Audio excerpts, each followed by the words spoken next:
Haggai, chapter 1, verse 13 through 15.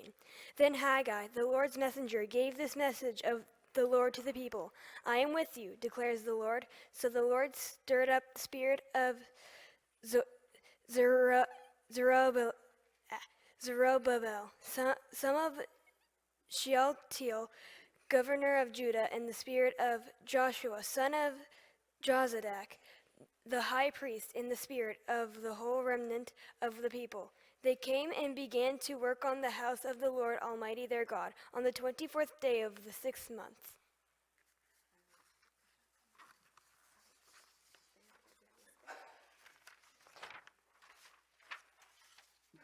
All right, youth, come on up. We're going to put on our little skit here, our little reading.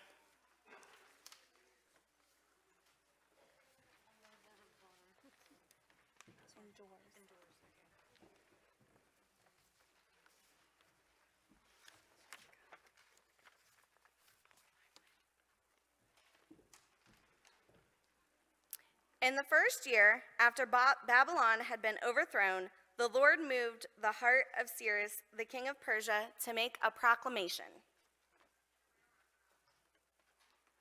The Lord has given me all the kingdoms of the earth, and he has appointed me to build a temple for him in Jerusalem. Any of his people among you may go up to Jerusalem and build a temple of the Lord, the God of Israel. King Cyrus also brought out the articles belonging to the temple, which Nebuchadnezzar had carried away from Jerusalem. Then nearly 50,000 Israelites were led back home to begin their rebuilding mission. With long, hard labor ahead of them, the people remembered to put first things first. When they returned to the promised land, the Israelites gathered in Jerusalem. Despite their fear of the peoples around them, they built the altar on the new temple's foundation and sacrificed burnt offerings on it to the Lord. Then the priests took their place, and with praise and thanksgiving, they sang to the Lord. He is good. He loves towards Israel endures forever. And all the people gave a great shout of praise to the Lord. And the older citizens who had seen the former temple wept aloud when they saw the foundation of this temple being laid. The people made so much noise, and the sound was heard far away. Before long, the enemies of Judah set out to discourage the people from building the temple. They bribed the officials to work against them and frustrate their plans. Thus the work on the house of God came to a standstill for about 10 years, until Darius took over as the next king of Persia. Wary of the resistance from their enemies, the Israelites began thinking that maybe this wasn't the right time to build the Lord's house after all. But God had different plans. Once again, intervening, he sent his prophets to jumpstart the temple project. Haggai's message helped shake the people out of their complacency. Go up into the mountains and bring down timber and build my house. The temple remains a ruin, while each of you is busy with his own house. Therefore God has called for a drought on the fields and the mountains, on people and livestock, and on all the labor of your hands.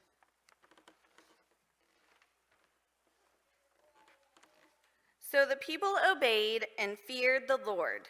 Then God gave this message to the people through Haggai. I am with you. So the Lord stirred up the spirit of the people, and they began to work on the house of the Lord Almighty. Haggai continued his prophetic message of encouragement. God had not forgotten his covenant with Abraham, Isaac, and Jacob. He said and hinted at a glorious future promise that sounded too good to be true. Be strong, all you people of the land, and work, for God is with you. Do not fear. This is what the Lord Almighty says. In a little while I will once more shake the heavens and the earth, it, and what is desired by all nature and will come. And I will fill this house with glory, and in this place I will grant peace. During the time of the Haggai's ministry, another prophet named Zechariah began his work in Jerusalem. Both men wanted to stimulate renewal in the temple rebuilding project. Like Haggai, Zechariah had a dual message. Sign and symbol of something greater coming. Work on the temple, don't be afraid, but watch for the day when God will bless Jerusalem once again. This is what the Lord Almighty says. Judah and Israel have been a curse among the nations, so I will save you, and you will be a blessing, just as I have determined to bring disaster on you.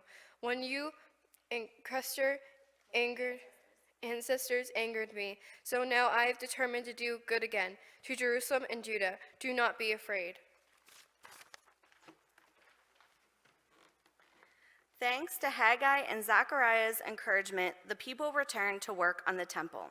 However, they were not the only ones back at work, so was their opposition, this time from other governors and officials of nearby regions.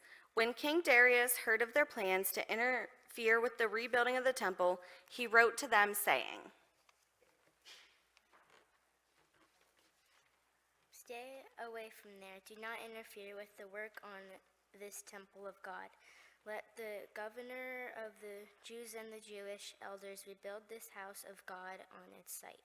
Moreover, I hereby decree that their expenses are to be fully paid out of your royal treasury, so that the work will not stop. Whatever is needed must be given them daily without fail, so that they may offer sacrifices pleasing to the God of heaven. May God overthrow any king or people who lifts a hand to change this decree or destroy this temple in Jerusalem. The orders King Darius sent were carried out with diligence, so the elders of the Jews continued to build and prosper under the preaching of Haggai and Zechariah. They finished building the temple, and the people of Israel celebrated with the dedication of the house of God with joy. Now I have a few questions that I'm going to ask some youth who have volunteered to answer them. And as I ask these questions, it's also a time for you to reflect on your own answers. Here we have seen God using his messengers to stir up the hearts of people to rebuild the temple. If we open up our hearts and our minds and listen, God still talks to us today and asks us to do things. So the question is, when has God stirred in your heart to accomplish something? Maybe you felt a little nudge, like a thought, or you read something and you felt compelled to act. For me, most recently, it was to become the youth director. It doesn't have to be something big like that. It can be something small too, like helping a friend in need or donating goods and services to someone. For example, Liam just asked for donations for the food pantry for his birthday and collected over 2,000.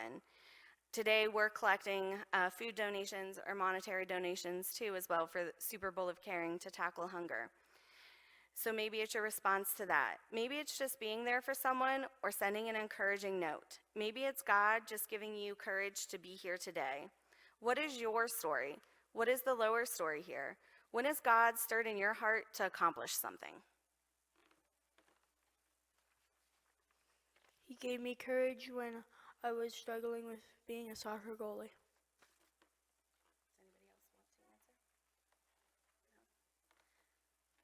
And I think God gave them all courage to be here today to speak and to share their gifts and talents.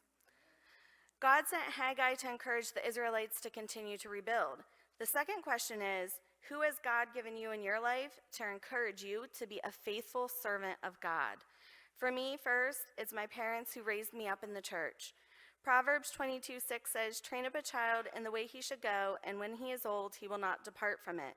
And along the way, it was my pastors, my Sunday school teachers, youth leaders, members of the church, As a young child, I remember the organist at our church would just stop to say hello every morning. I remember her being honored once for all of her years of attendance in the church. They used to hand out pins, so she had her little Methodist pin, and then her first year pin, and then every year she had a pin. And her pins were pretty long, and it was just an encouragement to me. It was an inspiration. It was all those people in the choir that I would see each week singing praise to the Lord. It was members of the church who would just say, "Hey, Sil, how's it going? How's school?" stopping in to show that they cared. It was those members who I saw actively participating in serving the Lord through pancake breakfast and helping take my youth group to creation when I was younger. It was those people and relationships that my parents built too, knowing that if they were ever in need, there was somebody that they could call to help them. It's because these people listened to God and His calling in their lives that I've been able to see such good examples in my life and have encouragement to follow God daily. What is your story? Who is it for you? Who has God given you in your life to encourage you to be a faithful servant of God? I would have to say my parents, my youth director, and of course my grandma Karen. Yeah, I love you. God brought me my grandparents and my parents and my siblings, even though they can be annoying sometimes. And my dad, but usually he doesn't come to church because he doesn't like getting up in the morning. And a lot of my family members and a lot of friends, like Brooke, who is not here. She usually comes to the church, youth group, not church, she doesn't even really go here. And thanking them for bringing a bunch of the youth here, and thanking Cecilia for finally coming and having courage to even take care of our rowdy teen selves.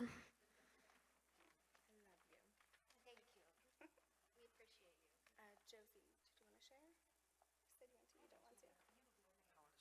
You want to say good? Pastor Ed and Calvin.